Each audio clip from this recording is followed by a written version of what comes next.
오늘 이 말씀을 가지고 빼앗긴 행복을 찾아서라고 하는 제목으로 은혜를 나누려고 합니다. 기차가 선로를 달리다가 그 선로에서 벗어나는 것을 우리는 탈선이다 그렇게 얘기하죠. 어떤 사람이 그 삶의 정도에서 벗어날 때 우리는 탈선했다 그렇게 표현을 합니다. 종교적으로도 어떤 한 종교가 그 종교의 가르침과 규범에서 벗어났을 때 뭐라고 표현합니까? 탈선했다 표현하지 않고 뭐라고 얘기합니까?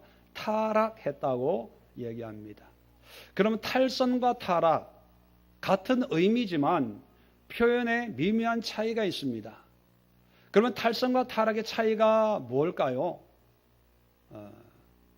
물론 사전적인 의미는 여러 가지 있겠지만 일반적으로 탈선은 비록 궤도는 벗어났지만 수정이 가능할 때 탈선이다.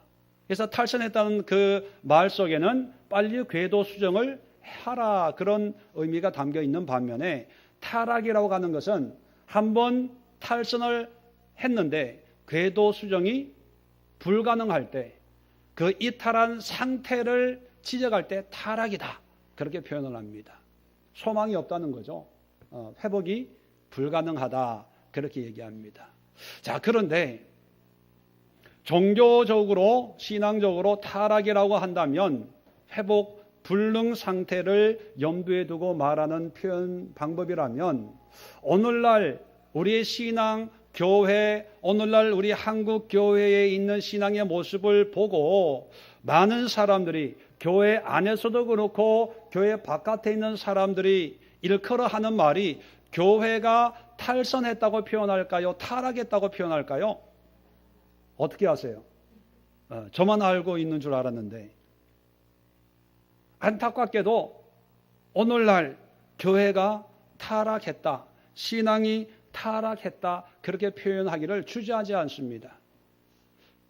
하물며 어떤 사람들은요 기독교를 뭐라고 표현하냐면 개독교라고 표현하는 것은 이미 우리가 익히 알고 있는 내용이고 더 나아가서 기독교를요 교회교라고 얘기합니다. 교회만 그냥 주구장창 받들고 섬긴다고. 더 나아가서 기독교를요 목사교라고 그런 분도 있어요. 목사교 들어보셨어요? 목사 말에 순종해야 되고 목사가 최고가 돼야 되고 목사가 다 한다는 거예요. 헌금해가지고 목사 뒷바라지 다 한다고 해서 목사교 그렇게 부르더라고요. 물론 일부에서 그러겠지만 그런데 그런 얘기를 들을 때마다 우리는 한편으로 뜨끔하지 아니할 수가 없습니다. 왜냐하면 성경을 읽을 때 얘기할 때 예수님, 은혜, 하나님 이런 말은 많이 하지만 정작 우리의 삶을 들여다보면 믿는 사람과 안 믿는 사람의 그 차이가 단 하나, 주일 되면 예배 때가 되면 교회 가는 것밖에 없고 삶의 모습은 별반 차이가 없는 모습을 보게 되는 겁니다. 교회 안에서도 이제 한때는 교회가 세상을 리드해 나가는 그런 시대가 있었습니다. 그런데 오늘날 교회는 세상을 리드하는 것이 아니라 세상을 따라가면서 세상에 있는 것이 교회에도 있다는 것이 이제 자랑이 된 그런 시대에 우리가 신앙생활을 하고 있습니다. 세상에 있는 것이 얼마만큼 우리 교회 안에도 있냐에 따라서 좋은 교회라고 생각을 하게 되는 그런 지경에 이르렀다는 것이죠. 우리가 기독교라고 표현할 때 이 기독이라는 이 말은 한문입니다. 중국에서 복음이 우리 한국에 들어올 때 기독이라는 한문의 영향을 받았는데 이 기독이라는 말의 어원을 찾아보면 한문 글자의 의미가 없습니다. 글자 자체는 의미가 없고요. 음차라는 말이 있습니다. 그 음을 빌려오는 거예요. 이 기독이라는 말의 뿌리가 뭐냐면 그리스도라는 뜻입니다. 그리스도. 이 그리스도라는 말을 중국말로 표현하기가 어려워서 한자어를 차용해서 기리사독 이렇게 한자를 표현을 한 거예요. 우리말로는 한문을 그냥 읽으면 기리사독 그렇게 되는데 이 북경어 현재 이 발음으로 기리사독이라는 한문을 읽으면 지리스두 그렇게 읽는데요.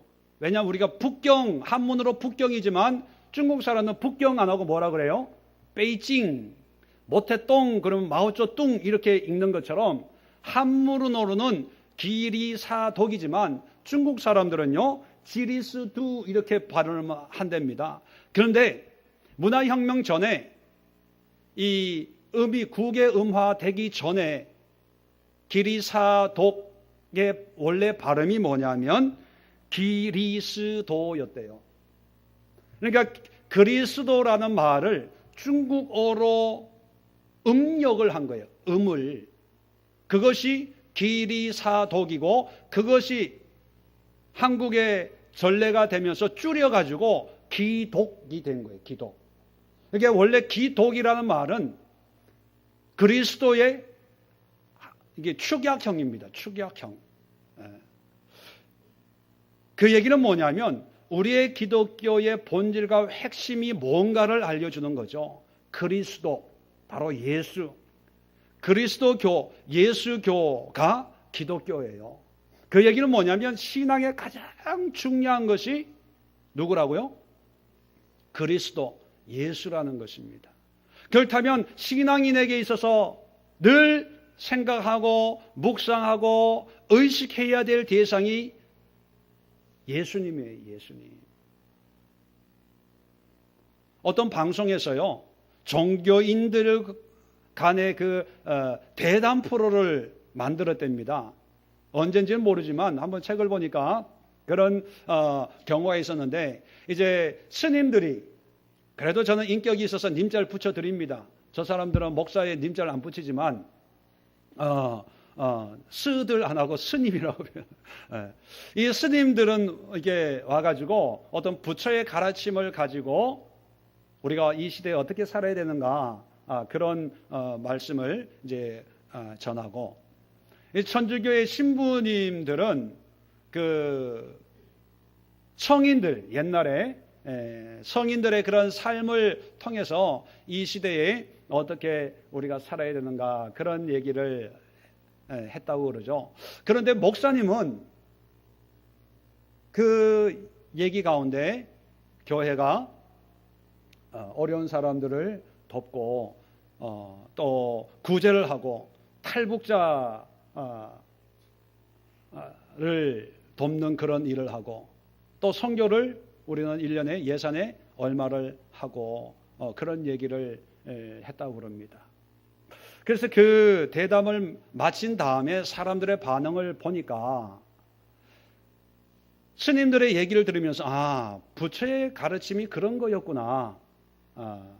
또 천주교 신부의 얘기를 들으면서 천주교에서는 이런 모습으로 신앙생활을 하고 이런 마음으로 사는구나. 그걸 깨달은 반면에 목사님의 얘기를 듣고 교회가 하는 게 그런 일을 하는구나. 그걸 깨닫게 되었다는 것입니다. 이 얘기를 들으면서 우리는 너무나 익숙하기 때문에 뭐가 문제가 있는지 우리는 쉽게 이해하지 못합니다. 왜냐하면 너무나 일상적이고 익숙하고 많이 들은 그런 내용들이죠. 저는 이 이야기를 들으면서 무슨 생각을 했냐면 이제 교회가 복음만 잃어버린 게 아니고 십자가만 잃어버린 게 아니고 예수만 잃어버린 게 아니고 교회가 가져야 될 콘텐츠, 내용까지 잃어버리고 말았구나. 그런 생각을 하면서 진짜 마음이 답답했어요. 왜냐하면 교회는 구제하는 기관이 아닙니다. 교회는 사회사업하는 기관이 아니에요. 교회는 탈북자 돕는 기관이 절대로 아닙니다. 교회는요, 기독교예요. 기독교. 교회의 내용, 교회의 본질은 예수밖에 없어야 돼요. 예수. 어떤 사람들하고 얘기하면서 참 답답한 게 뭐냐면 신앙생활을 어떻게 합니까? 라고 하면 제일 먼저 교회의 이름을 얘기하고요. 교회에서 무슨 봉사를 하는 거 얘기하고요. 얼마 전에도 누가 내년에 여전도에 회장 됐다고 전화가 왔더라고요. 무슨 봉사를 하고 무슨 일을 하고 어떤 행사를 하고 이거를 장황하게 설명을 해요. 사실 신앙생활이 어떻습니까? 라고 하는 것은 기독교인에게 신앙이란 누구와의 관계를 얘기하는 겁니까? 예수님과의 관계를 얘기하는 거예요. 당신과 예수님과의 관계가 어떻습니까? 묻는 거지. 당신이 지금 교회에서 무슨 일을 하고 있습니까? 이걸 묻는 게 아니잖아요. 당신의 교회는 어떻습니까? 물을 때 무슨 행사를 하고 부흥회를 하고 무슨 자선을 하고 연말 행사를 하는 게 그게 교회의 본질이 아니라는 거예요. 당신의 교회는 예수님과의 관계를 어떻게 이루어가고 있습니까? 이걸 묻는 거예요. 그런데 신앙생활을 하면 내가 무슨 일을 하고 있고 믿음생활 그는 교회 자랑을 해요. 목사님 박사학위 받았대요. 우리 교회 건축한대요. 우리 교회 등록한 사람이 몇 명이고 예산이 얼마고 무슨 일을 얼마를 들여서 얼마를 하고 뭐를 하고 하다못해 우리 교회 누가 나오고 연예인 아무개도 나오고 전 국회의원 아무개도 나오고 이게 자랑이 돼버렸어요. 이게 신앙의 모습이 돼버린 거예요. 그러다 보니까 여러분 교회에 대해서 얘기할 건 많아요. 왜 그런 걸 얘기 다 하려면요 한도 끝도 없어요. 그런데 그것은 교회가 갖춰야 될 콘텐츠가 아니에요. 다 세상이 가지고 있는 것들입니다. 정말 교회가 가지고 있고 내가 가지고 있고 우리가 가져야 될 그 핵심 가치를 잃어버렸어요. 교단도요. 한국의 장로교 중에 한 교단은 한국의 장자교단이래요. 장자교단. 한국에서는 교회 수가 많고 선교 초기였기 때문에 장자라고 큰 소리를 치는지는 모르지만 미국에 가면요 셋째 넷째예요. 캄보디아는 남미 쪽에 하면 장로가 발도 못 붙여요. 오순절 교회가 다 메이저 교단이죠. 이제 자랑할 게 그거밖에 없는 거예요. 교인 숫자, 교세, 교파, 또 어떤 사람들은 신학 이런 걸로 전쟁 아닌 종교 전쟁을 일으킵니다. 칼빈 종교개혁이 이제 조금 몇 년 안 있으면 500주년이 되거든요. 칼빈주의. 그래서 장로교, 감리교가 싸워요. 칼빈에 대해서. 그게 교회가 가져야 될 신앙의 핵심 가치입니까? 예수님이에요. 여러분, 기독교라고 하는 종교를 가지고 있다는 얘기는 교회에 다닌다는 의미가 아니라 그리스도인 예수님을 내가 믿고 그 예수 그리스도의 삶을 나도 본받아 살겠습니다라고 하는 그런 신앙 고백을 기본으로 하고 있는 겁니다. 여러분 그렇게 살고 계십니까? 그렇게 살고 계신 분들만 아멘. 자, 그러면 오늘 본문을 통해서요 다시 한번 예수 그리스도가 내 삶에 우리 교회 우리 신앙의 어떤 의미고 어떤 위치에 있는 분인가를 다시 한번 정리하려고 합니다. 자, 오늘 본문을 보면요 에베소서 2장 1절로 7절의 말씀을 장황하게 길죠. 근데 원어로 보면요 이게 한 문장입니다. 한 문장이에요.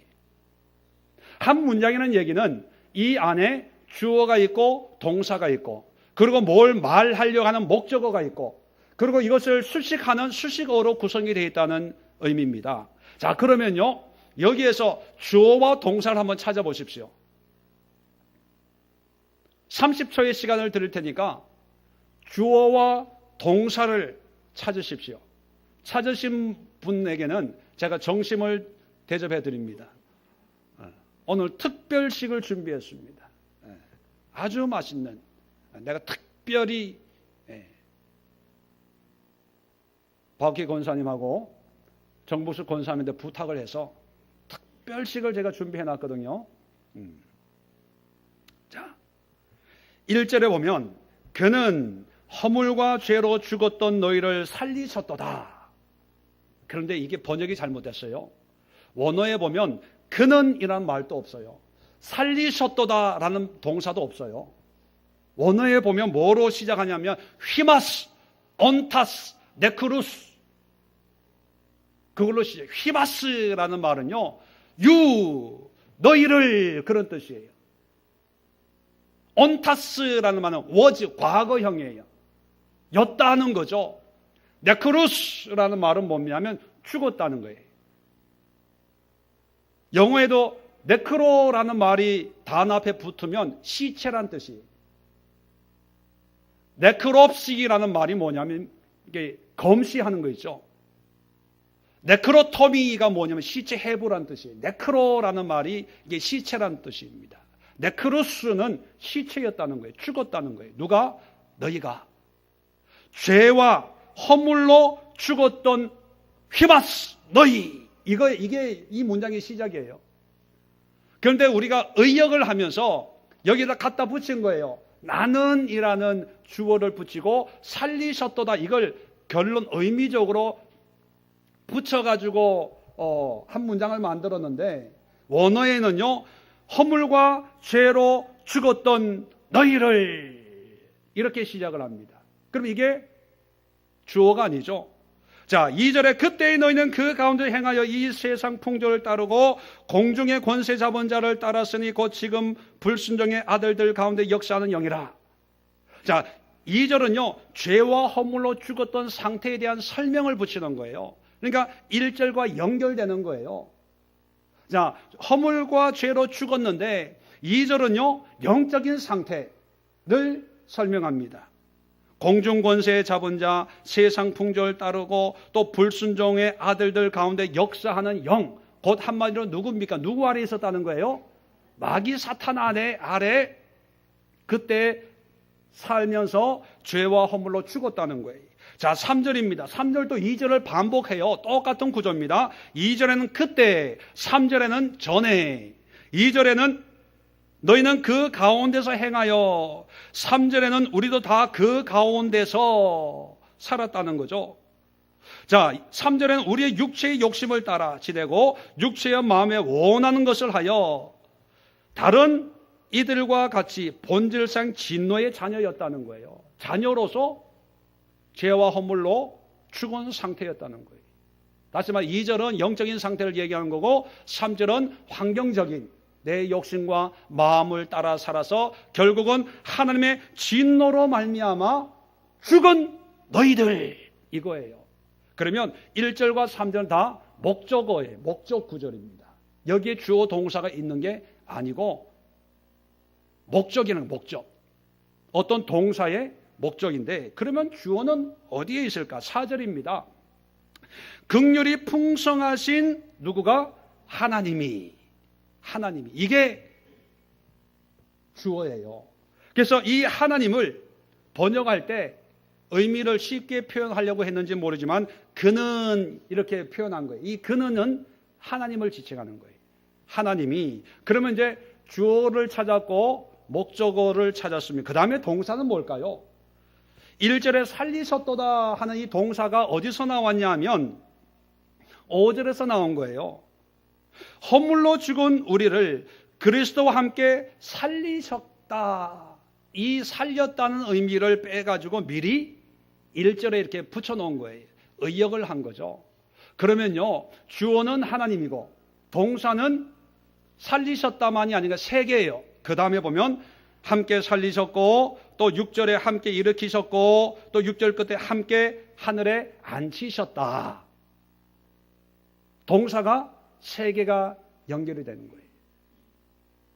그리고 7절은 이는, 이 말은 이 동사를 수식하는 거예요. 보강해 주는 거예요. 왜 이렇게 살리고 일으키고 앉혔냐? 그 이유는 그리스도 예수 안에서 우리에게 자비하심으로써 그 은혜의 즉이 풍성함을 오는 여러 세대에 보여주려고 우리를 살리고 일으키고 하늘에 앉혀주었다는 거예요. 그러면 해석이 이제 다 끝난 거예요.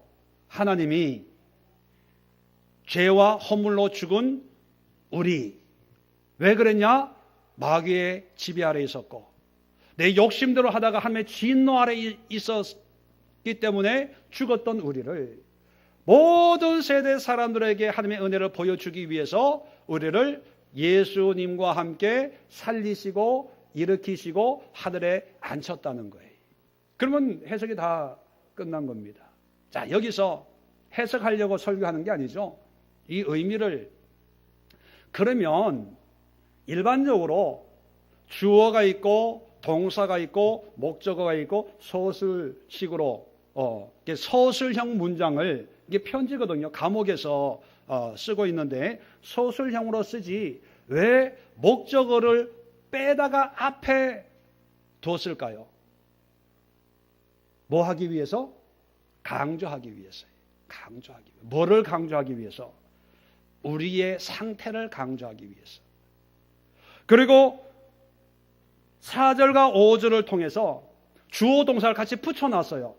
목적어 빼고 수식하는 구절 뒤로 빼고 주어와 동사를 붙여놓은 것은 주어가 행한 일을 강조하기 위해서, 단순하게 함으로써 이 동사를 강조하기 위해서. 예를 들면 이런 거예요. 나는 할 거야. 뭐를? 성공할 거야. 나는 할 거야 했을 때 내 의지가 담겨 있는 거예요. 하겠다는. 그런데 성공, 나는 반드시 할 거야 이랬을 때 내가 하겠다는 의지와 함께 성공을 앞에 빼놓은 건 목적은 뭡니까? 성공, 반드시 내가 하겠다는 거죠. 이걸 우리는 도치법이다 그렇게 얘기합니다. 제 설교를 이해하려면요, 이 국어도 잘해야 돼요. 국어 못하신 분들 지금 헷갈리기 시작을 하는 거예요. 멘붕 상태가, 졸음이 오기 시작을 하죠. 자, 목적어를 앞에 빼놓은 것은 목적을 강조하고, 주어와 동사를 붙여놓은 것은 주어의 의지, 주어이신 하나님이 하려고 하시고 하셨던 사건을 간단 명료하게 보여주기 위해서 문장을 단순화하는 거예요.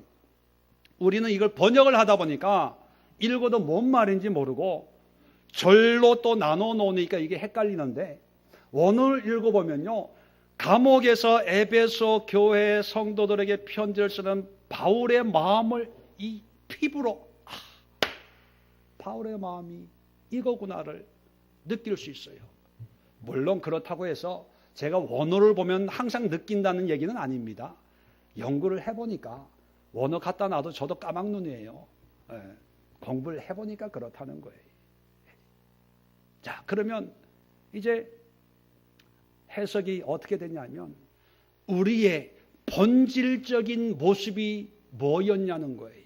한마디로 죽었다는 거예요. 시체라는 거예요. 네크루스, 냄새나는 시체의 상태. 왜 시체의 상태가 됐습니까? 마귀의 권세 아래 있고 내 욕심으로 말미암아 하나님의 진노의 자녀의 모습이 되었기 때문이죠.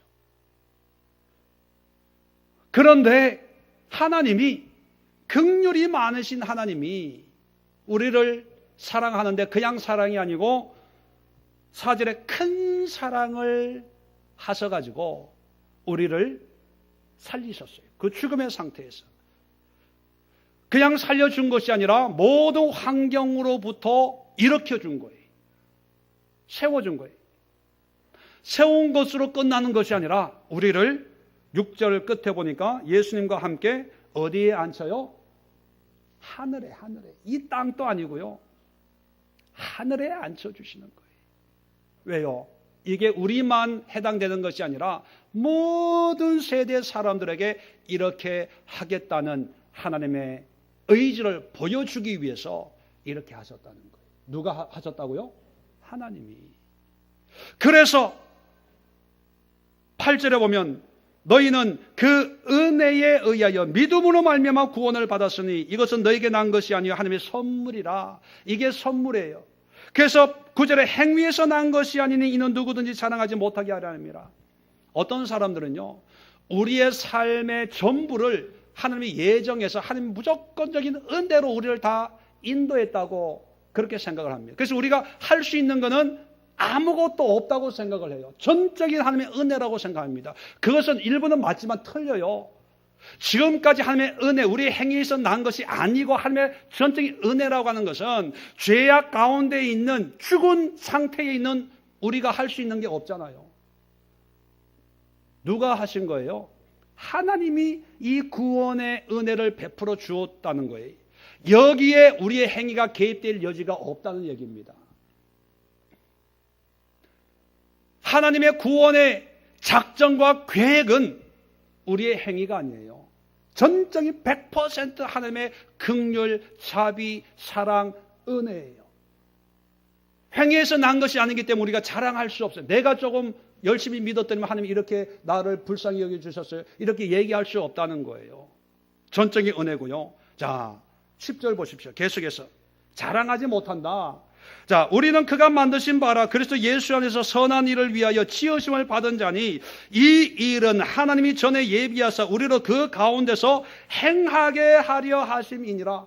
아니 9절에는 행위로 난 것이 아니라서 자랑할 게 없다고 얘기하다가 10절에는 그 가운데 행하게 한다는 거예요. 행위를 요구한다는 거예요. 이게 무슨 뜻입니까? 계획은 하나님이 다 세워 놓으셨어요. 자, 그 예수 그리스도 안에 살리고 일으키고 하늘에 앉히는 하나님의 구원의 전적인 은혜로 하나님이 계획을 하셨다면 이제 그 구원의 계획 가운데 동참하는 사람들은 어떻게 해야 됩니까? 예수님과 함께 그리스도 예수 안에서 선한 일을 위해서 우리를 그 가운데 행하도록 하셨다는 거예요. 그러면 구원은 전적인 은혜로 받습니까? 절대로 아닙니다. 구원 예정론, 하나님이 예정한 사람은 절대로 망할 수 없고 지옥 갈 수 없다. 이렇게 주장하는 사람들이 있어요. 저는 거기에 동의하지 않습니다. 물론 그들은 그런 신학을 믿죠. 그런데 저는 안 믿어요. 전적인 구원의 은혜 가운데 예수 그리스도 안에서 예수님과 함께 살아야 돼요. 자, 이 의미를 제가 설명을 해드리겠습니다. 자, 여기까지 본문의 내용은 여러분 이해되시겠죠? 자, 그러면 하나님이 살리시고 일으키시고 하늘에 앉히시는 이런 하나님의 의지, 하나님이 왜 큰 사랑을 우리에게 베풀어 주었는가를 이해하려면 본문 속에 담겨져 있는 중요한 단어의 의미를 깨달아야 됩니다. 2절에 보면 그때라는 말이 나와요. 그리고 그 가운데서 행하여라는 말이 나옵니다. 3절에도 전에는 이런 말이 나오고 다 그 가운데서 육체의 욕심을 따라 지냈다. 자, 그때가 언제냐는 거예요. 또 그 가운데라는 것은 어떤 상황 속에 있는 것을 의미하는 겁니까? 일반적으로는요, 그때 그 가운데 하면 일반적으로 예수 안 믿을 때, 일반적으로는 하나님 은혜 속이 아닌 세상 속에 살 때, 믿음 없이 살 때 두루뭉술하게 생각을 합니다. 그런데 지금 바울이 얘기하고 있는 것은 너희가 믿지 않을 때 이런 의도로 얘기하는 것이 아니고 3절 끝에 보면요, 본질상 진노의 자녀였다는 거예요. 본질상. 그러니까 개개인의 상황과 형편, 나는 모태신앙인데, 나는 뭐 어릴 때 예수 믿었는데, 나는 나중에 나쁜 짓 하고 술, 담배 막 하고 허랑방탕하다 예수 믿었는데, 어떤 개인적인 그때, 개인적인 그 가운데를 얘기하는 것이 아니고 본질적인 그런 때가 있었다는 거예요. 또 그런 상황이 있었다는 거예요. 그럼 그 본질적인 때와 상황은 어디에 어떤 모습이었냐? 자, 창세기 2장을 열어보겠습니다. 창세기 2장 9절. 자, 여호와 하나님이 그 땅에서 보기에 아름답고 먹기에 좋은 나무가 나게 하시니 동산 가운데에 생명나무와 선악을 알게 하는 나무도 있더라. 자, 하나님의 창조의 역사를 기록하고 있죠. 그 가운데 동산 중앙에 나무가 두 그루가 있는데 생명나무가 있고 선악을 알게 하는 나무가 있습니다. 자, 생명나무나 선악을 알게 하는 나무의 모습을 어떻게 얘기합니까? 보기에 아름답고 먹기에 좋아요. 선악을 알게 하는 나무도 아름다운, 또 그 열매는 먹기에 탐스러운 그런 열매를 맺고 있습니다. 그래서 2장 17절에 선악을 알게 하는 나무의 열매는 먹지 말라. 내가 먹는 날에는 반드시 죽으리라. 반드시 죽는데요.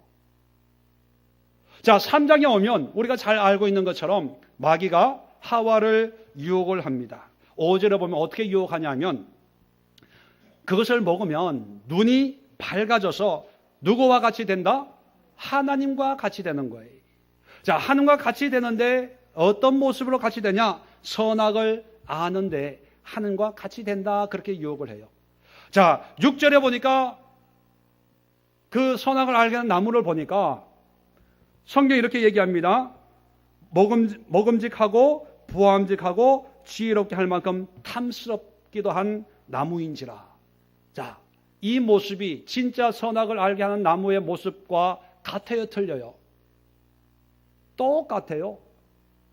2장 9절에 보기에 아름답고 먹기에 좋은 나무, 그것을 부함직하고 먹음직하고 선악을 알게 한다는 말은요, 야다라는 말입니다. 야다는 뭐예요? 지식, 지혜, 깨달아 알 수 있는 거예요. 그래서 그것을 지혜롭게 할 만큼 탐스럽다. 야다를 나에게 줄 수 있는 그런 지혜가 있는 것처럼 보이는 거예요. 그러니까 하와가 본 거는 정확하게 봤습니다. 그래서 따먹은 거죠. 그 결과 어떻게 됩니까? 타락을 하게 됩니다. 이 타락한 아담과 하와를 향해서 창세기 3장 22절에 하나님이 이렇게 재미있게 이렇게 얘기합니다. 한번 보세요. 자, 여호와 하나님이 이르시되 보라, 이 사람이 선악을 아는 일에 우리 중 하나같이 되었다. 선악을 아는 일에 우리 중, 하나님을 복수형으로 얘기합니다. 우리 중 하나같이, 이 얘기는 뭐냐면 우리와 같이 됐다는 거예요. 하나님은 선악을 아시는 분이죠. 그래야 심판하실 수 있으니까. 그러면 여러분, 아담과 하와가 선악과를 따먹고 하나님처럼 되었어요. 그러면 잘된 거예요, 잘못된 거예요? 헷갈리기 시작을 합니다. 자, 하나님처럼 됐다는 것은 언뜻 보면 좋은 일이에요. 왜? 우리가 예수님처럼 살기를 바라잖아요. 하나님처럼 되기를 바라잖아요. 하나님의 사랑이 우리 안에 있기를 바라고, 하나님의 긍휼이 우리 안에 있기를 바라고, 하나님이 거룩한 것처럼 우리가 거룩하게 지키를 바라고, 하나님이 선악을 아는 것처럼 우리도 선악을 알게 되는 것은 축복이고 은혜일 수 있지 않습니까? 그런데 하나같이 되었는데도 불구하고 저주받았어요. 참 이게 하나님의 이해하기 어려운 면 중에 하나지요. 잘했다. 너는 나를 닮아가는 사람이구나. 나와 같이 되어가고 있는구나. 이렇게 축복을 해주시면 좋았을 텐데 저주를 하셨습니다. 정령 죽으리라. 왜? 선악을 알게 하는 것이 왜 저주가 됐냐? 두 가지 이유 때문입니다. 첫 번째 이유는요, 하나님의 약속을 지키지 않았어요. 약속. 먹지 마라. 대신에 다른 건 다 먹고 이 에덴 동산 네가 하고 싶은 건 다 해라. 그게 하나님의 약속이었거든요. 먹고 안 먹고보다 더 중요한 것이 하나님이 하라는 거 하고 하지 말라는 거 안 하는 게 더 중요한 거였어요. 오늘 성경 본문 에베소서 2장 1절에 허물과 죄로 죽은 너희들, 그렇게 표현을 합니다. 허물과 죄는 어떻게 보면 같은 말입니다. 그런데 이것을 분리하고 있어요. 왜 분리했냐면 이 허물과 죄의 특징이 있기 때문이죠. 허물은 어떤 의미냐면 하나님이 하지 말라는 거를 했을 때 그게 허물이 되는 거예요. 바르게 살아야 되는데 나쁜 짓 한 거예요. 바람 피운 거, 거짓말한 거, 사기친 거, 이게 허물이 되는 거예요. 왜요? 하지 말라고 한 것을 했기 때문에. 그럼 죄는 뭐냐면 죄는 하마르티아라는 말인데, 이 하마르티아 아시는 분은 아시겠지만 원어적인 의미가 뭐냐면 화살이 관역에서 벗어났을 때 하마르티아, 10점 만점에 10점을 찍어야 되는데 옆에를 찍은 거예요, 화살이. 그랬을 때 하마르티아, 그렇게 표현을 했다는 거죠. 그 얘기는 뭐냐면 해야 될 일을 안 한 거예요. 가야 될 길을 안 갔을 때 그게 죄가 되는 거예요. 다시 말하면 먹고 안 먹고 무엇을 먹었냐의 문제가 아니라 하나님이 하지 말라고 한 것을 했을 때 하나님의 약속을 어긴 겁니다. 그래서 좀 신학적인 표현으로는 언약 파기, 하나님과의 약속을 우리는 신학적 언약이라고 얘기합니다. 그 언약을 파기했기 때문에. 두 번째는요, 하나님의 은혜를 파기했습니다. 은혜라고 하는 것은 뭐예요? 인간은 피조물이기 때문에 불완전하죠. 불완전하지만 하나님은 아담과 하와를 완전한 상태로 보시기에 좋았다라고 하는 그런 상태로 에덴 동산에 인도하셨습니다. 발가벗어도 부끄러운 줄을 모르게. 이게 하나님의 은혜예요. 그래서 어떤 분은 그렇게 얘기하죠. 에덴 동산에 발가벗은 것이 아니라 옷을 입고 살았다. 그 옷은 바로 하나님의 은혜의 옷이다. 이렇게 표현을 합니다. 은혜를 덧입었던 거죠. 그런데 선악을 알게 되는 순간부터 이 은혜가 사라지고 만 겁니다. 왜냐하면 여러분 한번 보세요. 자, 선악을 알게 되었습니다. 그러면 우리 생각으로는 선과 악을 알게 됐기 때문에 이제 무엇이 선이고 무엇이 악인가를 분별할 수 있어서 우리는 더 선을 많이 행할 수 있겠다, 그렇게 생각을 합니다. 그런데 이론과 논리는 그렇지만 현실 속에는 선악을 알면 선을 많이 행해요, 악을 많이 행해요? 뭐를 많이 행합니까? 선을 행한다는 분 누구예요? 누구? 대단하십니다. 저런 분은 국회로 보내야 돼. 여러분, 뭐 간단하게 이런 생각 한번 해보세요. 우리가 자라면서 학교 공부를 많이 했지 않습니까? 학교에서 나쁜 짓 배운 분 계세요? 학교에서 담배 피우는 법 배워보신 분? 술 먹는 방법, 폭탄주 제조법 배워보신 분 계세요? 거짓말 잘하는 법, 사기치면서도 얼굴색 하나 안 변하고 거짓말 할 수 있는 방법, 국가가 주는 밥을 얻어먹기 위해서 교도소 빨리 가는 방법, 뭐 이런 거 배워본 적 있어요? 학교에서 배운 거는요, 다 바르게 살아라, 착하게 살아라, 선에 대한 공부만 많이 했어요. 악에 대해서는 다 나쁘게 가르치지도 않았어요. 근데 정작 우리의 삶에는 선이 많아요, 악이 많아요? 물론 선도 많지만 늘 악이 떠나지 않아요. 이게 왜 이런지 아세요? 하나님의 은혜가 없어서 그래요. 은혜가.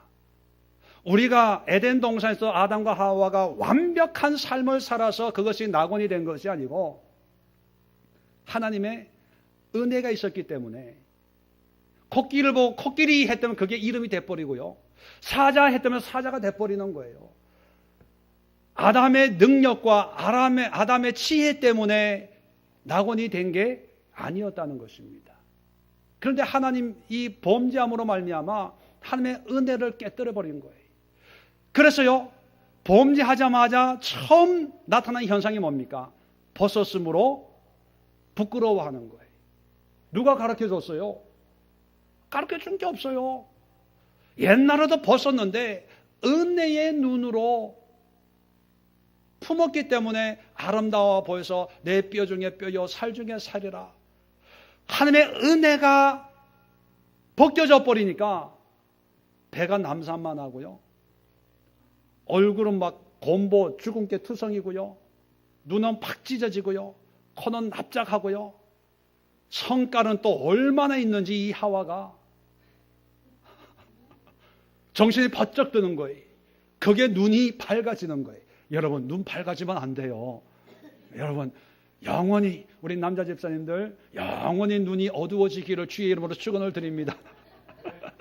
우리 여집사님들 영원히 눈이 어두워주세요. 선악을 알면 원빈 보는 순간, 강동원 보는 순간 남편이 남편 같지가 않아요. 이게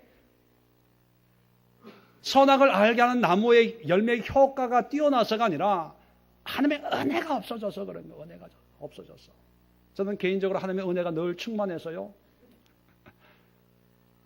그냥 이뻐 보이고 아름다워 보이고 그렇게 살고 있습니다. 남들은 나를 이상하게 볼지라도. 참, 선만 배우는데 악은 기가 막히게 우리를 미혹해요. 그죠? 이게 뭐냐면 악이 세서가 아니라 하나님의 은혜가 떠나서 그런 거예요. 바꿔 얘기하면 아무리 악이 활개치고 있어도요, 하나님의 은혜만 임하면 그게 낙원이 되는 거예요. 여러분 경험해 보셨잖아요. 문제투성이 속에서 기도했더니 하나님의 은혜가 임하면 그냥 기뻐지는 거예요. 죄송합니다. 경험이 없는 분들 앞에 이런 얘기를 해서. 이게 은혜의 능력이에요. 언약이 깨어지고 은혜가 깨어진 그 결과가 뭐냐면 반드시 죽으리라. 그래서 여러분, 성경에서 죽는다는 것은 두 가지 의미입니다. 육적인 죽음, 은혜가 없어지니까 죄의 삭은 뭐다? 사망이다.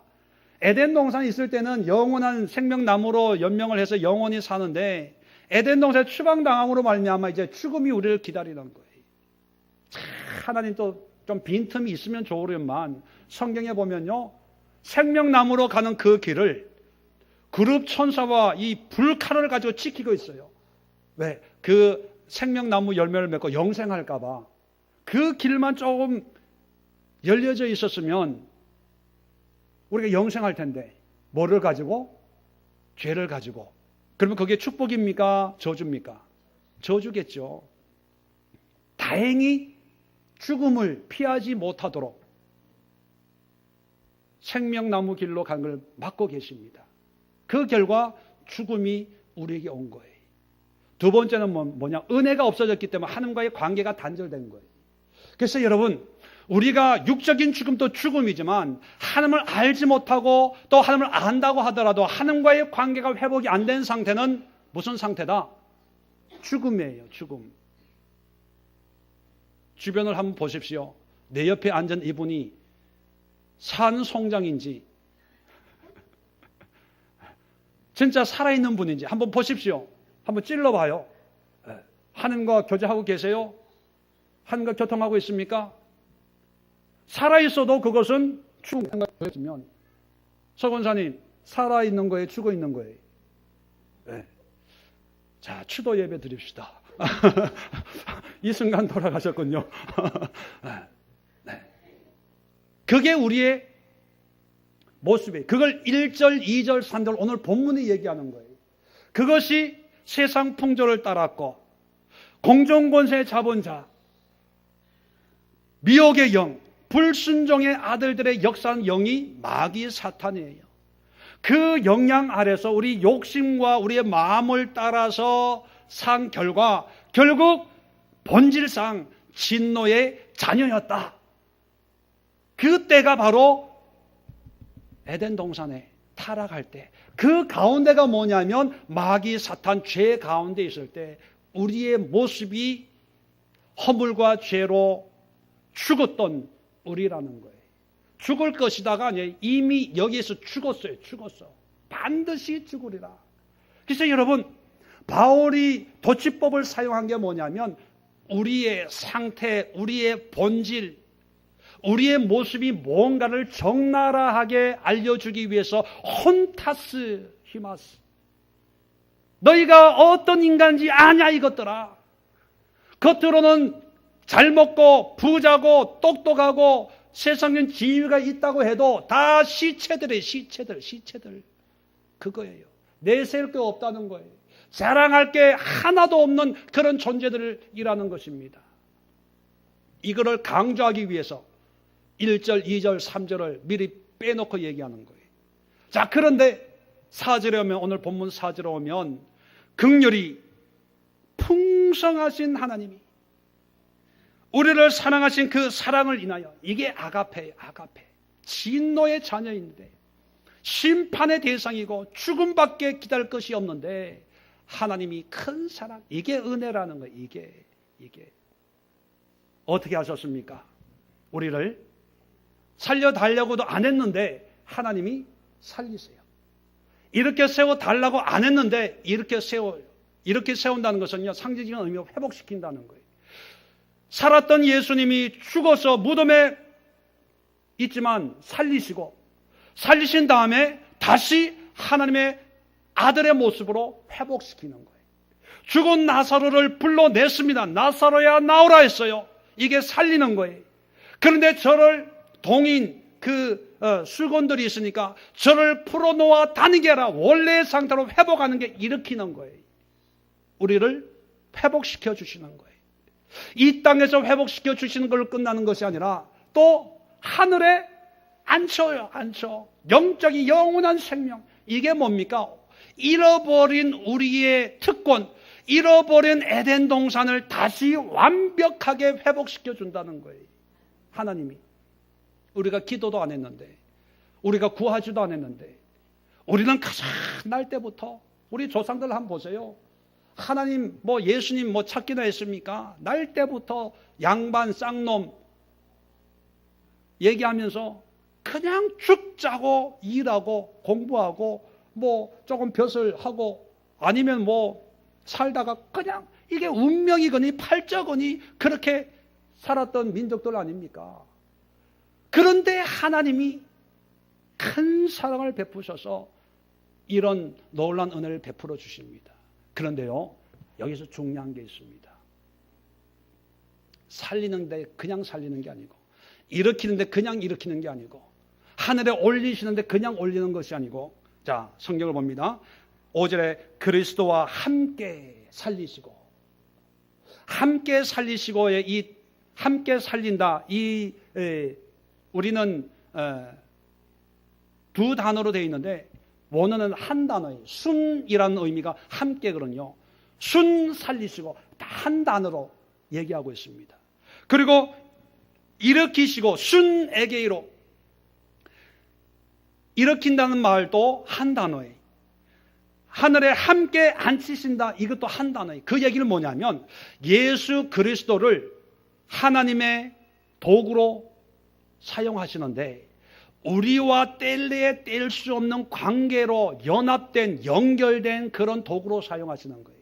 살리는데 예수님과 상관없는 것이 아니라 예수님과 함께 살리는 거예요. 예수님과 함께 일으키는 거예요. 예수님과 함께 하늘에 앉히는 거예요. 이 얘기는 뭐냐? 예수님 없이는 살 수가 없는 거예요. 예수님 없이는 일어설 수가 없는 거예요. 예수님 없이는 하늘에 올라갈 수가 없는 거예요.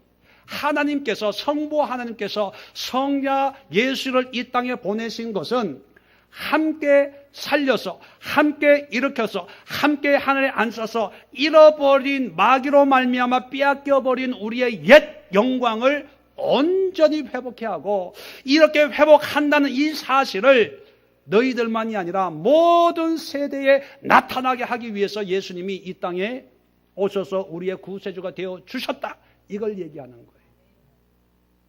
자, 그래서 1장 18절부터 보십시오. 에베소서 1장 18절, 너희 마음에 이제 기도하는 거예요. 17절부터 기도합니다. 이 에베소 교인들을 위해 기도하는데 생략을 하고, 자, 너희 마음의 눈을 밝히사, 자, 마음의 눈을 밝혀서 보세요. 그의 부르심의 소망이 무엇이며, 그는 하나님입니다. 하나님이 우리를 부르신 소망이 무엇이며, 성도 안에서 그 기업의 영국의 풍성함이 무엇이며, 이제 예수를 영접한 사람들의 너희 안에 있는 기업, 상급이에요. 하나님이 주시는 그 보상, 은혜, 축복이, 그것이 얼마나 풍성한 영광인지, 그리고 19절, 그 힘의 위로가 역사하심을 따라 믿는 우리에게 베푸신 능력에 지극히 크심이 어떠한 것을 너희로 알기를 구한다는 거예요. 그러니까 예수와 함께 사는 이 삶은 그저 교회에 다니는 삶, 종교란에 기독교 체크하는 삶,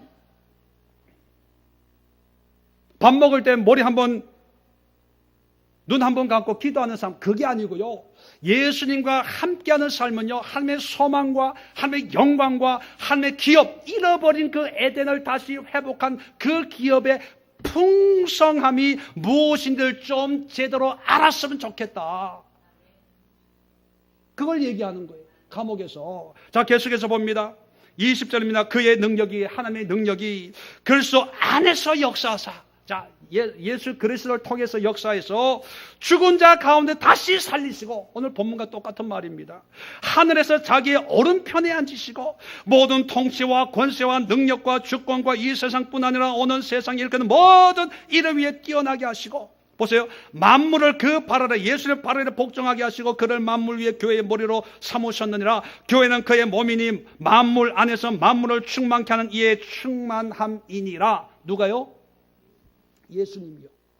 교회의 머리라는 얘기는 예수님이 전부라는 얘기예요. 그리고 그분이 만물 안에서 만물을 충만케 하시는 이의 충만이다. 이 얘기는 뭐냐면 예수로 충만한 것이 교회라는 거예요. 예수로 충만한 것이. 다른 말이 필요가 없어요. 교회 안에는 오직 예수만 있어야 된다는 얘기예요. 왜? 그 예수와 함께 살리기 때문에, 그 예수와 함께 다시 이렇게 세우기 때문에, 그 예수와 함께 다시 하늘에 앉히기 때문에. 여러분, 헌금 많이 한다고 천국 가는 거 아니에요. 봉사 많이 한다고 천국 가는 거 아니에요. 전도 많이 한다고 천국 가는 거 아니에요. 예수와 함께하는 삶이 되어야 되는 거예요. 예수와 함께. 믿으시면 아멘. 우리 믿는 사람들에게는요, 삶의 내용, 컨텐츠가 뭐냐면 예수밖에 없어요. 예수. 왜? 그분이 만물을 충만하게 하는 충만이잖아요. 그분이, 여러분 잘 아시는 것처럼 보이는 교회, 보이지 않는 교회, 여러분 아시죠? 보이는 교회의 머리도 예수님이고 그 안에 충만을 채우는 풍성함도 예수님이라면, 보이지 않는 교회 어디 있어요? 내 마음에. 내 마음에 있다는 얘기는 내 생각과 내 마음과 내 오감 다 안에 있다는 거예요. 보이지 않는 교회의 머리도 예수님이시고 그 교회를 채우는 충만함이 예수님이라면 내 말에 뭐가 있어야 돼요? 뭐가 있어야 돼요? 예수. 내 생각에 뭐가 있어야 돼요? 예수. 내 느낌에 뭐가 있어야 돼요? 예수. 내 삶의 보람은 뭐로 찾아야 돼요? 예수. 다 예수예요. 그런데 자, 물어봅시다. 여러분의 소망은 뭡니까? 2016년 소망. 예? 배운 대로 하지 말고 평소에 기도하는 거 있잖아요. 평소에. 자, 2016년도 여러분의 소망이 뭡니까? 배운 거 티내지 마시고 그렇게 돼야 돼요. 그게 신앙이라는 거예요. 그게 기독교라는 거예요. 그게 기독교. 그게 안 되니까요, 하나님이 세상 밖에 있는 사람들에게 지혜를 주셔서 그들로 하여금 우리에게 기독교라고 듣게 하는 거예요. 야, 그게 무슨 기독교냐? 기독교지. 그게 무슨 목사냐? 목사지. 그게 무슨 장로냐? 장롱이지. 그게 무슨 권사냐? 권사지, 권사. 고난 내 영혼. 그게 무슨 집사야? 뭐지? 어떻게 하세요? 그 소리를요, 하나님 우리를 듣게 하시는 거예요. 그런 얘기하는 사람들 뭐라고 할 필요가 없어요. 우리가 뿌린 씨예요, 씨. 우리의 삶의 모습이 저들 하여금 우리에게 다시 피드백, 다시 보고 듣게 하는 거예요. 여러분, 오늘 이 본문 내용의 말씀의 핵심이 뭐냐면 예수와 함께예요. 이 예수 없이는 회복이 안 되는 거예요. 이 예수 없이는요, 하늘에 올라갈 수도 없어요.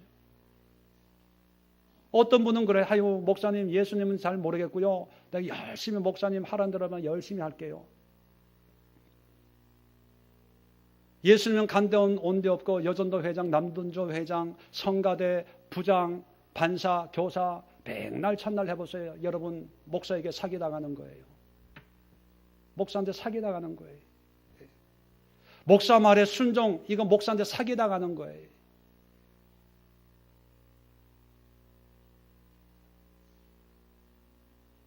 우리 신앙의 가장 중요한 핵심 내용이 예수인데 예수는 없고 교회만 있어요. 교회. 주구장창 교회. 예배 한 번 빠지면 지옥 가는 줄 알고요. 그러다 보니까 기독교가 아니라 교회교. 교회만 남는. 자랑이 교회 자랑이. 자랑이 교회 행사 자랑이. 우리 교회는 한 번 뭘 하면은 뭐 헌금이 얼마나 나오고 이게 자랑이 돼버렸어요. 물론 그게 하나님의 은혜일 수 있으면 다 나쁘다는 게 아닙니다. 정말 중요한 것이 뭔가를 우리가 깨달아야 됩니다. 저희 교회는 독립교회에 속해 있습니다. 근데 얼마 전에, 몇 년 전에 우리 그 독립교회에 모인 목사님들에게 만난 자리가 있는데 그분들 그 명함을 이렇게 제가 몇 장을 받아보니까 앞에 대한예수교 장로교 이렇게 붙어 있어요. 그래서 제가 우리는 독립교회 선교연합회 이렇게 주보에 이렇게 나와 있지 않습니까? 그래서 아니 목사님 독립교단에 이렇게 속해 있는데 왜 장로교 또 어떤 분은 성결교 이렇게 있어요. 그래서 물었죠. 그랬더니 그 목사님이 하는 얘기가요. 뭐냐 하면 장로교라는 이름을 붙여야 전도가 된대요.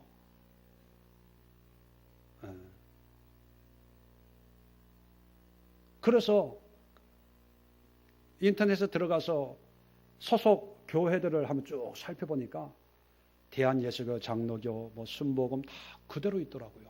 그대로.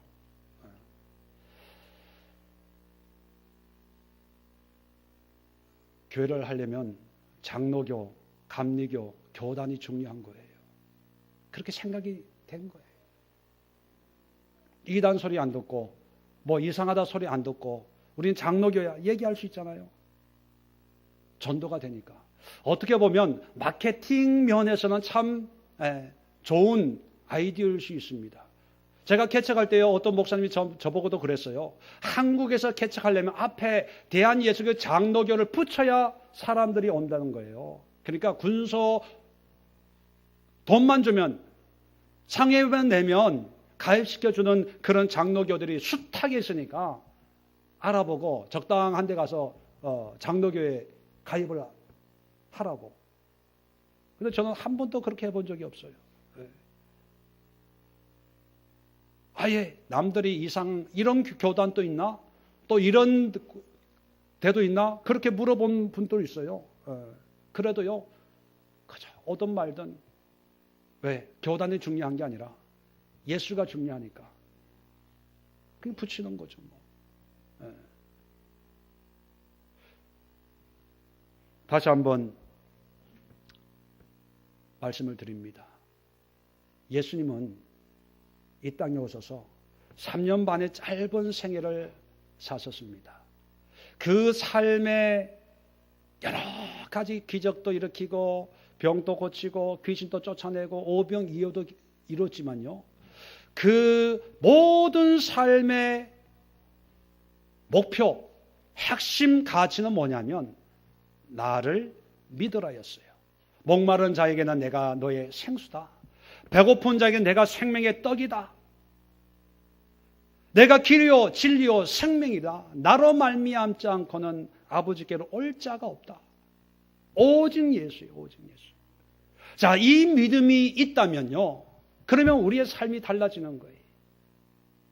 예수님으로 말미암아 잃어버리고 빼앗겨버린 그 에덴의 영광을 회복하고, 비록 내가 내 환경과 형편은 지금 죽음 가운데 죄와 사망과 어둠의 권세와 세상의 어둠의 공중 권세 잡은 권세 아래 지배당하고 있다 하더라도 예수님과 함께하는 삶이 된다면, 예수님, 내 능력으로는 불가능하지만 예수와 함께 살아날 수가 있어요. 예수와 함께 일어날 수가 있어요. 예수와 함께 하늘에 올라갈 수가 있습니다. 그렇다면 여러분, 예수님을 믿어버리고 예수님과 함께하는 삶이 되면요, 지금까지 우리가 마귀에게 끌려다니고 종살이하고 눌렸던 그 모든 삶으로부터 회복할 수가 있어요. 건강요, 회복 가능합니까? 안 합니까? 가능해요. 지난 목요일 날 성경 공부하러 김정수 집사님 가게 가지고 제가 물었어요. 요즘 명진이 어때요? 그랬더니만요, 많이 괜찮아졌어요. 그러면서 하는 얘기가, 내년에 복학할까, 복학 준비할까 그렇게 생각하고 있다요. 불과 얼마 전까지만 해도, 올해까지만 해도요, 사경을 헤맸지 않습니까? 올해까지만 해도 두 부부가 며칠 올 9월에 작전 기도했잖아요. 기도회. 올 9월이었나요? 언제였죠? 집사님? 왜 얘기를 안 하세요? 7월이었나? 하여튼, 예. 그런데요, 아시는 분은 아시겠지만 아들 살린다고 용인으로 이사 가려고 하고요, 아들 이 골수 이식한다고 돈 모아야 된다고 직장 생활 하려고 그랬어요. 그런데 내년 학기에 복학할까 생각 중이래요. 글쎄, 참. 살아계세요.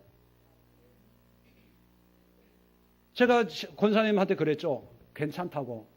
죽진 않는다고. 이사 갈 필요 없다고. 가지 말라고. 이식 안 할 거라고. 안 하게 될 거라고. 돈 모을 필요 없다고. 쓰라고. 가게 꾸미라고. 처음에는 가게 옮겨야 되는데 가게 옮기면 돈 들어가니까 아들 살린다고. 아들이 뭐길래. 그죠? 한 푼 두 푼 모아가지고 아들 병원비 준비한다고. 저 나이에 글쎄 직장 생활 한대요. 눈도 잘 안 보이는데. 예. 용기까지 가가지고 가지 말라고. 구해. 가게 구하고 꾸며. 괜찮아. 여러분, 되잖아요. 제 조카들도요, 예수가 있는 아이들과 예수 없는 아이들의 삶의 질이 달라요. 삶의 질이 달라요. 여러분, 능력이 뭐냐? 예수의 능력이에요. 예수의 능력. 여러분, 질병이 있고 고난이 있고 무슨 문제 해결을 바깥에서 하려고 하지 말고요, 예수와 함께 하세요. 예수와 함께. 예수. 우리 교회 안에 이 예수를 이제서야 깨닫고, 이제서야 알고, 이제 금식하고, 이제 기도하고, 이제 예수를 알고, 이제 신앙이 뭔가를 알겠대요. 간증하라고 했다면 서로 하려고 해. 이제 이제 두려움이 없어졌대, 이제. 왜? 제가 뭔가 했어요? 예수를 아니까. 여러분, 자녀의 문제, 세상의 문제, 인생의 문제, 다 그것이 예수 안에 해결돼요. 그것이 오늘 하나님의 말씀입니다. 그걸 안 믿으려면요, 교회 신앙생활 하지 마세요. 왜? 그건 기독교가 아니니까. 목사교고, 교회교고, 내교죠, 내교. 여러분, 우리에게 있어서 가장 중요한 핵심 가치가 예수님입니다. 이 예수님을 평생 붙들고 씨름을 하세요. 이 예수님과 함께 울고 함께 웃고 함께 즐거워하고 이 예수님으로 기뻐하고 만족하는 그런 삶을 사세요. 예수님도 사람들에게 미쳤다 소리 들었어요. 바울도 미쳤다 소리 들었어요. 적어도 예수에 한 번쯤 미쳐가지고 주변 사람들한테 예수에 미쳤다 소리 정도 한 번쯤 들어볼 마음도 해요. 저도 미쳤다 소리, 이상하다 소리 들었거든요. 신학교 갈 때. 너 같은 애가 왜 신학을 가서 목사질 하려고 그러냐. 나 같은 게 뭔지 모르지만. 그리고 예수 얘기하면, 예수와 함께하는 삶 살면요, 다 이상하대요. 우리 목사님 바뀌었대. 이단 아니야? 잘못된 거 아니야? 왜 회개만을 얘기하고 왜 설교를 1시간씩 해? 요즘에는 대세가 30분인데 할 수만 있거든 20분에 맞춰 주옵소서. 근데 우리는 적어도 1시간에 성경 공부 1시간 반, 2시간 하는데 시간이 짧아. 시간이 짧아. 한 4시간, 5시간. 그래도 막 끝날 수가 없어서 아쉬움으로 끝나지 않습니까? 여러분, 예수밖에 없어요. 교회 크기, 재정 신경 쓰지 마세요. 교회 행사 신경 쓰지 마세요. 가자, 예수. 예수와 함께 내가 살고, 예수와 함께 내가 일어나고, 예수와 함께 장차 영원한 하늘나라에서 앉아서 하나님의 영광 가운데, 예수의 은혜 가운데 산다는 그 소망만 가지고 공중권세 잡은 이 미혹의 영이, 이 불순종의 영이, 내 안에 있는 이 욕심과 내 마음의 이 선악을 알게 하는 이 완악한 이 미혹들이 예수의 은혜를 갈라놓지 못하도록 우리의 마음을 굳게 잡고 입에서 예수, 생각에서 예수, 기도로 예수, 내 마음으로 예수님만 기억하고 묵상하는 그런 우리의 모습, 우리의 신앙이 될 수 있기를 주의 이름으로 축원을 드립니다. 기도합니다. 하나님 아버지,